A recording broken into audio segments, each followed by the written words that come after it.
아름이 마을에서 찾은 새로운 삶.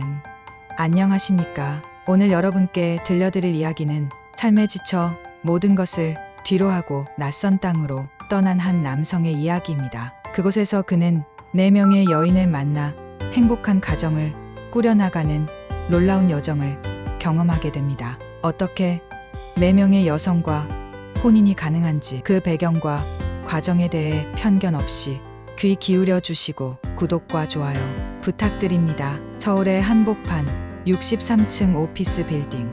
밤 11시가 넘어서도 꺼지지 않는 형광등불빛 아래에서 지우는 또다시 야근에 시달리고 있었습니다. 나날이 반복되는 야근과 회의, 끝없이 쌓이는 서류들과 성과에 대한 압박감은 그의 어깨를 짓눌렀습니다. 이 보고서 내일 아침까지 다시 작성해서 내놔. 상사의 욕설에 가까운 독설이 귓가에 메아리 쳤습니다. 몇 번이나 이런 상황을 견뎌냈는지 셀 수도 없었습니다. 후배와의 성과 경쟁에서 꾸역꾸역 버텨왔지만 그 모든 것이 어느 순간 무의미하게 느껴지기 시작했습니다. 허무감이 마치 무거운 사슬처럼 가슴을 조여왔습니다. 컴퓨터 모니터를 바라보며 지우는 자신의 인생을 돌이켜보았습니다. 35살 독신.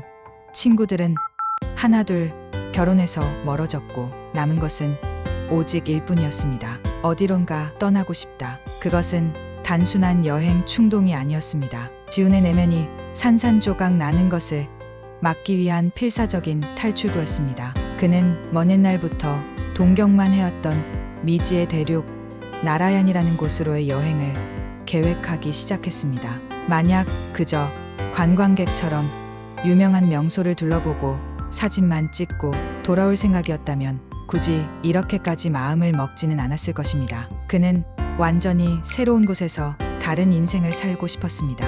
그리고 그 꿈을 실현하기에 한 번도 가보지 않은 땅만큼 적합한 장소가 없었습니다. 주변 사람들의 걱정과 비난이 섞인 목소리에도 지우는 흔들리지 않았습니다. 그는 아내도 아이도 없는 독신이었습니다. 지금이 아니면 영영할 수 없을 것이라는 예감이 들었습니다. 그리고 그 누구도 모르게, 그조차 몰랐던 어떤 예감이 마음 한구석에서 자라나고 있었습니다. 어쩌면 그곳에서 인생의 해답을 찾을 수 있을지도 모른다는 막연한 기대였습니다.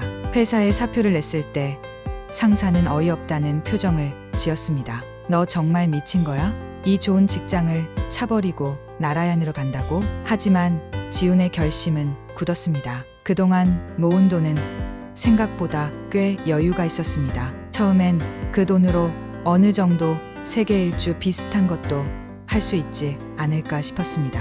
그러나 지훈은 하나의 지역, 나라얀의 어느 특정 나라, 더욱 구체적으로는 거기에서도 더 깊숙한 시골 마을에 눈길이 갔습니다. 거대한 대륙과 낯선 문화를 향한 동경은 그를 더욱 깊은 곳으로 이끌었습니다. 관광객이 거의 없는, 심지어 인터넷조차 잘 터지지 않는 오지로 향하고 싶었습니다. 출발 당일 간단한 배낭 하나에 옷가지를 몇 벌 챙기고 통장에 남은 돈으로 비행기표를 샀습니다. 인천공항에서 나라얀행 비행기에 몸을 맡겼을 때 지우는 마치 다른 세상으로 떠나는 것 같은 기분이 들었습니다. 하지만 상상과 현실은 늘 다릅니다. 몇 번의 경유와 버스 이동 끝에 결국 외딴 마을에 발을 디딘 순간 그는 완전히 혼자가 되었다는 사실을 절감했습니다. 언어조차 통하지 않았고 심지어 짐을 나르는 방법도 몰라 헤매고 있었습니다. 몇 마디 영어를 섞어보려 해도 현지어가 익숙한 사람들에게는 거의 소용이 없었습니다. 지우는 땀을 뻘뻘 흘리며 이리저리 주변을 둘러보았습니다. 다행히도 호기심 어린 눈빛을 보낸 소년이 다가와 손짓으로 길을 안내해 주었습니다. 그 소년의 이름은 리안이었습니다. 12살 정도로 보이는 리안은 영어를 몇 마디 할 줄 알았고 지훈에게 큰 도움이 되었습니다. 그렇게 우여곡절 끝에 작은 아름이 마을에 도착했을 때 불안과 동시에 묘한 안도감이 들었습니다. 남루에 보일 수도 있는 초가집들이 질서 없이 모여있고 맨발로 다니는 아이들이 이방인인 그를 힐끔거리며 쳐다보았습니다. 하지만 그 눈빛에는 적이나 경계심 대신 이상하리만치 다정함과 호기심이 섞여 있었습니다. 헬로. 지훈이 조심스레 인사를 건넸습니다. 아이들은 무언가 재밌다는 듯 낄낄거리며 웃었고, 나이가 있어 보이는 노인은 서툰 영어 발음으로 어서 오게 맞아주었습니다. 이 아름이 마을에는 이전에도 몇몇 봉사단체나 탐험가가 다녀간 적이 있었던 모양입니다. 그래서인지 서툰 영어라도 조금씩 통하는 사람이 몇 있었습니다. 그날 밤 마을의 대표격인 아름이 촌장님이 허름한 공터를 활용해 작은 환영식을 마련해 주었습니다.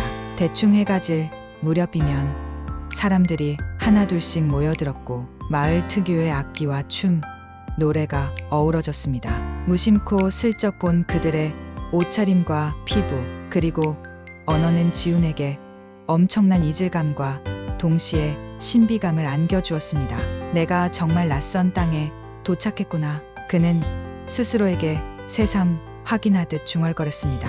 하지만 며칠이 지나고 나니 현실적 고충이 엄습했습니다. 음식이 입에 맞지 않았습니다. 매콤하고 짜면서도 알 수 없는 향신료 냄새가 코끝을 찔렀습니다. 위생 상태 역시 한국과 비교하면 꽤 위험해 보였습니다. 비위가 약한 지훈은 초반에는 거의 밥 한 숟갈 제대로 먹지 못했습니다. 하지만 마을 사람들은 자신들이 먹는 음식을 유별나게 챙겨주며 괜찮아, 먹어도 돼라는 눈짓과 몸짓으로 안심시켜 주었습니다.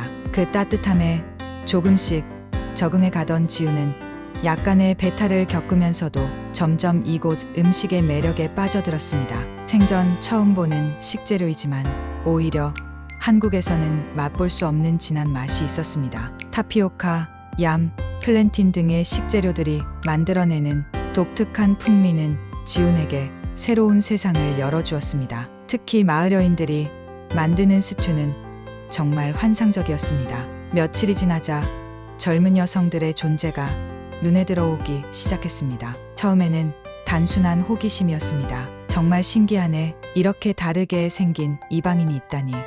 그들의 눈빛에는 경계심보다 흥미가 가득 차 있었습니다. 아름이 마을에서 남자는 여전히 적은 편이었고, 키나 외국 남자는 극히 드물었습니다. 그들은 귀한 손님인 지훈에게 마을 생활의 이모저모를 알려주기 시작했습니다. 생활에 필요한 기본적인 말부터 집안을 정리하고 씻는 방법, 물을 구해오는 요령, 그리고 옷을 빨거나 농사 짓는 방식까지 하루에도 몇 번씩 지훈을 찾아와 이렇게 하면 편해라고 몸짓으로 알려주었습니다. 그 가운데 그는 아리라는 여성을 알게 되었습니다. 20살쯤 보이는 아리는 밝고 활발한 성격으로 영어를 조금 할 줄 알았습니다. 그녀는 다른 여성들에게도 그가 무슨 말을 하는지 통역해 주곤 했습니다. 이건 물이야, 워터 아니야, 우리 말로는 티레야. 익숙하지 않은 현지어를 알려주기도 했으며, 동시에 그가 궁금해하는 것을 대신 물어봐 주기도 했습니다. 그녀가 가르쳐 주는 단어 하나하나에 지훈은 큰 재미를 느꼈습니다. 아, 이렇게 발음하는 거구나. 어설프게 흉내내는 그의 모습에 아리는 잘 웃었습니다. 그 웃음은 순수했고 해맑았습니다. 시간이 흐를수록 지훈은 아름이 마을 생활에 스며들었습니다. 말이 점점 통하기 시작했으며, 실제로 간단한 농사일을 돕거나 마을의 자비를 도맡아 해 주었습니다. 땡볕 아래에서 곡식을 수확하거나 가축을 돌보는 일은 상상 이상으로 고되고 힘들었습니다. 하지만 회사 책상 앞에서 느꼈던 정신적 스트레스에 비하면 몸이 힘들어도 마음은 오히려 편안했습니다. 매일같이 들리던 전화벨 소리와 상사의 질책도 들리지 않았고, 기약 없이 쌓이던 업무도 없었습니다. 오직 땀 흘려 일하고 밤이면 모닥불 주위에 모여 이야기를 나누는 단순한 삶. 놀랍게도 그 삶에서 그는 평화를 느꼈습니다. 농사일을 도우면서 지훈은 옥수수, 타피오카, 땅콩 등의 작물을 키우는 방법을 배웠습니다. 처음에는 서툴렀지만 마을 사람들의 도움으로 점점 능숙해져 갔습니다. 그러던 중 그는 이 아름이 마을만의 묘한 전통에 대해 조금씩 알게 되었습니다. 여성들이 외부로 떠날 수 없는 규율, 그리고 남자는 마을 안에서 자연스럽게 여러 명의 여성과 결혼할 수도 있다는 사실.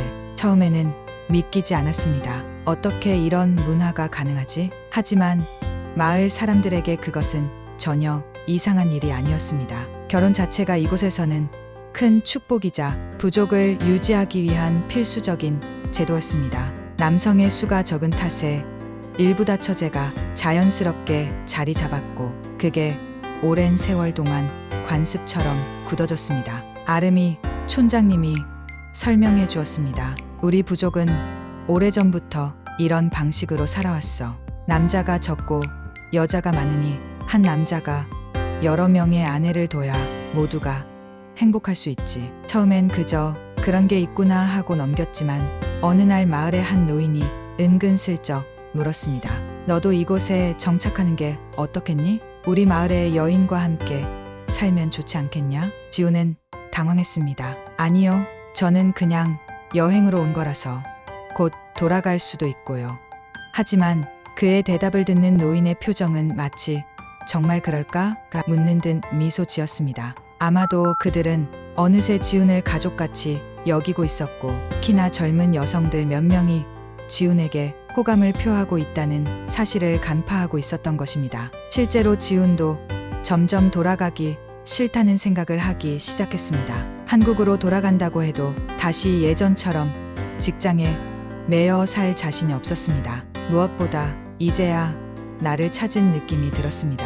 태양 아래에서 땀 흘리고 밤에는 별빛을 보며 지내는 이곳 생활이 그를 이상할 만큼 안심시켰습니다. 그리고 무엇보다 그의 마음을 뒤흔들어 놓은 이가 있었습니다. 바로 통역을 해주던 아리. 그녀는 단순히 언어소통뿐 아니라 웃는 모습부터 말투, 섬세하고 따뜻한 배려심까지 지훈의 마음을 깊숙이 파고들었습니다. 지훈이 몸살이라도 앓으면 제일 먼저 달려와 땀을 닦아주고 울적해하면 토속 음악을 들려주며 기분을 풀어주었습니다. 지훈은 자신도 모르게 아리를 사랑하게 되었음을 깨달았습니다. 그 사실을 깨달은 날 지훈의 마음은 한없이 설레면서도 두려웠습니다. 내가 과연 이곳에서 결혼을 할 수 있을까? 문화가 다르고 언어가 완벽히 통하지도 않는데. 하지만 이미 마을 사람들은 그에게 은연중에 신호를 보내고 있었습니다. 다 같이 널 환영해. 이곳에서 가족을 만들어도 좋아. 더욱이 문제는 아리뿐만이 아니었습니다.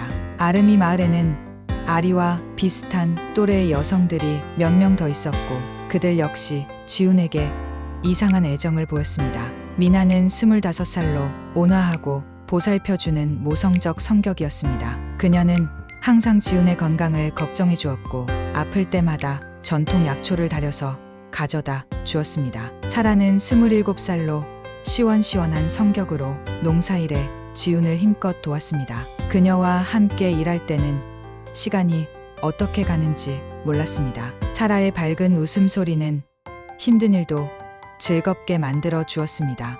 레아는 20살로 다소 수줍어 보이지만 예상 외로 재치와 귀여움이 있었습니다. 그가 언제 힘들어 보이면 레아는 몰래 허브차를 내밀었고 시선을 잘 마주치지 못하면서도 그를 향한 마음을 숨기지 못했습니다. 때로는 음식을 건네주며 너 힘들어 보이는데 내 집에서 쉬다 가라는 식의 친절을 베풀었습니다. 그는 그것이 단순한 호의인 줄 알았지만 언젠가부터는 결혼이란 단어가 자꾸 귀에 들려왔습니다. 그러던 중 어느 밤 아름이 촌장님이 지훈과 진지하게 대화를 나눴습니다. 아리의 도움을 받아 통역이 이루어졌습니다.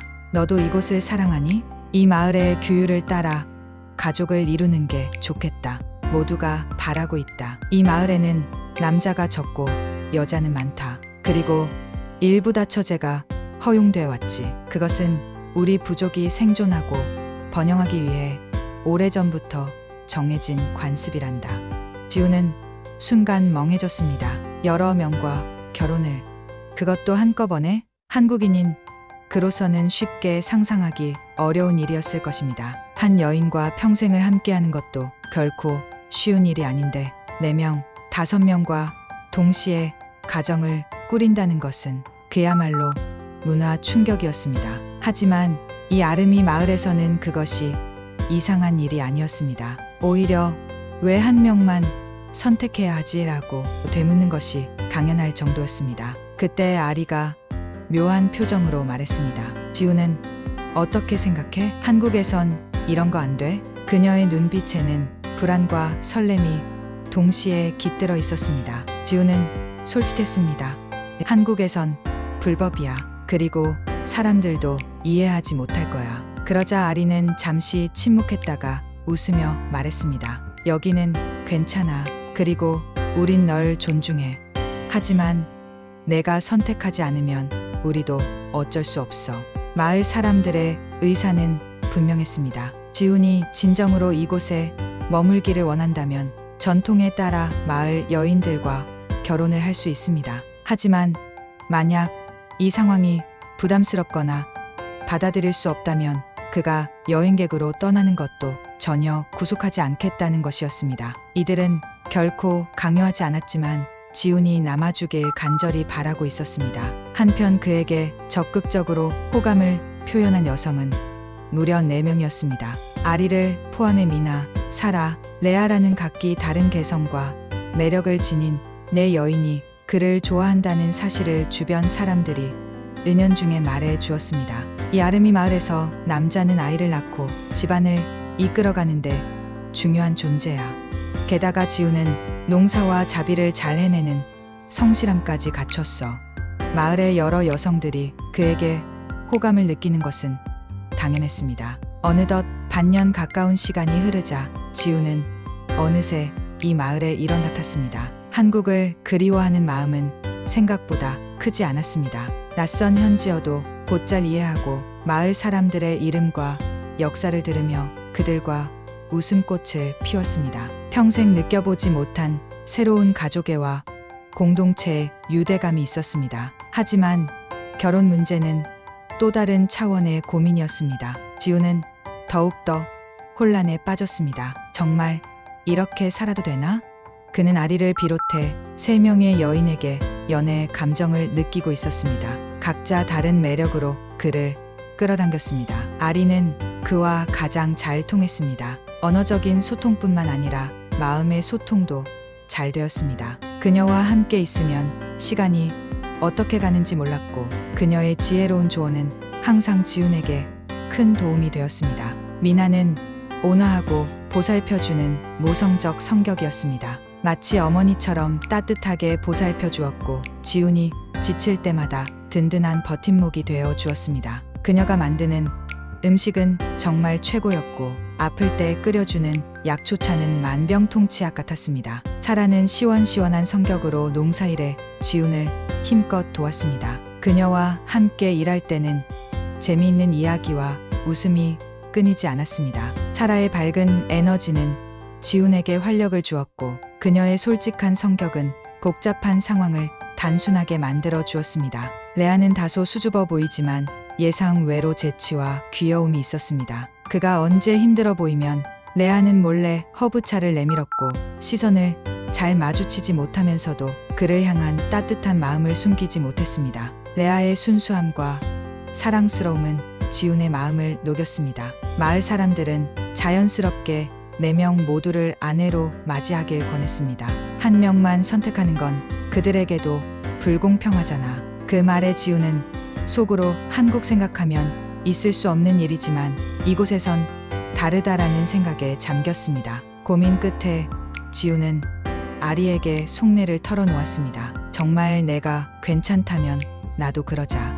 아리는 웃으며 말했습니다. 난 이곳에서 자라났어. 이런 문화가 이상하다고 생각해 본 적 없어. 그리고 내가 4명 모두를 책임질 수 있다면 그건 오히려 영광스러운 일이야. 그 말에 지우는 결심했습니다. 그래, 이건 나라얀의 문화야. 내게 새로운 삶을 준 곳.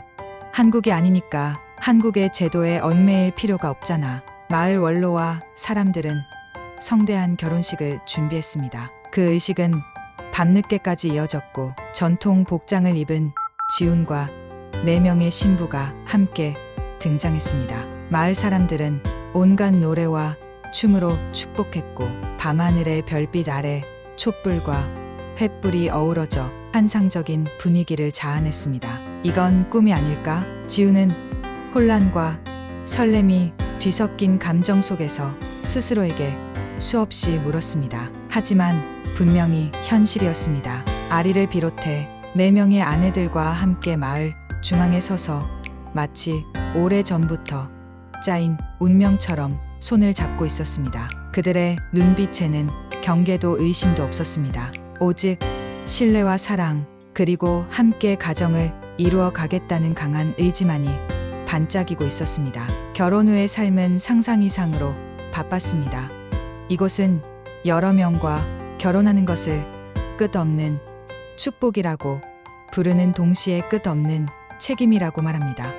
먹고 살기 위해선 농사도 해야 하고 때로는 가축을 키우고 시장까지 오가야 합니다. 4명의 아내들은 각자 역할을 분담해 성실히 일했습니다. 지훈 역시 가사와 육아를 책임졌습니다. 물론 육아와 살림은 여인들도 함께 나누어 했습니다. 늘 분주했지만 이상할 정도로 즐거움이 넘쳤습니다. 옆집에서 땅을 빌려 곡식을 심기도 했고 외부에서 구해온 물건을 마을 장터에서 팔기도 했습니다.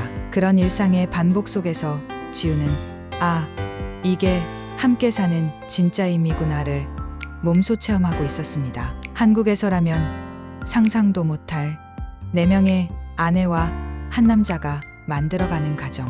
처음에는 묘한 죄책감과 낯설음이 없지 않았지만 이곳에서는 오히려 너무나 자연스러웠습니다. 아내들끼리도 서로를 자매처럼 여기며 끊임없이 협력하고 배려했습니다. 지훈이 어느 한쪽만 편애하는 것을 지향하는 것도 중요했습니다. 그 역시 인간인지라 때때로 갈등이 생길까 걱정했지만 의외로 잘 맞춰주고 서로의 의견을 존중하려 했습니다. 당신이 기분이 안 좋았다면 말해줬으면 해요.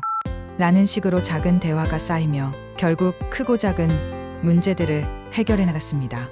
마을 사람들은 그 특별한 가족을 바라보며 흐뭇해했습니다. 정말 잘 어울린다라는 칭찬을 아끼지 않았습니다. 게다가 지우는 마을에서 부족한 인력인 남자의 역할을 잘 수행했습니다. 필요한 곳이 있으면 도움을 주고 집집마다 땔감을 나르며 아이들이 아프면 약을 구해다 주었습니다. 그러면서 그는 이 마을에서 어떤 존재가 되어가고 있었습니다. 단순한 외지인이 아니라 모두가 존중하는 가족으로. 그리고 아내들은 그의 곁에서 진정한 연대를 보여주었습니다. 질투와 경쟁이 아니라 서로가 서로를 북돋아주며 이 거대한 가족을 이끌어 나갔습니다. 그렇게 몇 해가 지났습니다. 한국의 직장, 집, 과거의 삶은 이제 먼 추억이 되었습니다. 때로는 편지가 오기도 했지만 누구에게도 답장을 보내지 않았습니다. 솔직히 연을 끊고 싶었다기보다는 무엇을 써야 할지 몰라서였습니다. 나 여기서 지금 4명의 아내와 잘 살고 있어라는 말을 어떻게 전해야 할까? 혹여 세상이 알게 된다 해도 그를 찾으러 오리라는 생각은 들지 않았습니다. 그리고 이미 그의 마음은 이곳에 묶여 있었습니다. 새하얀 햇살 아래 우거진 초목 사이에서 아이들이 웃고 뛰어다닙니다. 아리와 아내들이 옥수수를 돌보는 모습은 평화롭고 생기 넘쳤습니다. 이곳에 발을 디딘 첫날, 그토록 낯설고 이국적이던 광경이 이제는 일상이었습니다. 아침이면 닭 울음소리에 눈을 뜨고 저녁이면 모닥불가에 둘러앉아 노래를 흥얼거리며 춤을 추고 빛나는 별을 보며 잠에 듭니다. 바쁜 일상 속에서도 마음 한구석이 편안했습니다. 여인들과 아이들 그리고 마을 전체가 그의 가족이었습니다. 그러던 어느 날 지우는 문득 이 삶이 얼마나 소중한지 깨달았습니다. 만약 그때 회사에 그대로 남아있었다면 아마 평생 우울함과 고독에 시달리며 차갑고 삭막한 빌딩 숲에서 영혼 없이 살아갔을 것입니다. 허나 그는 떠났고 여기에 왔습니다. 그리고 이곳 사람들의 따뜻한 배려와 전통 문화 덕분에 4명의 아내라는 한국에서는 결코 상상할 수 없는 형태의 사랑과 행복을 누리고 있었습니다. 이게 가능하구나 아직도 행복한 세상이구나라는 점에 감사하며 지우는 오늘도 사랑하는 가족과 함께 잠이 듭니다. 구독과 좋아요는 사랑입니다.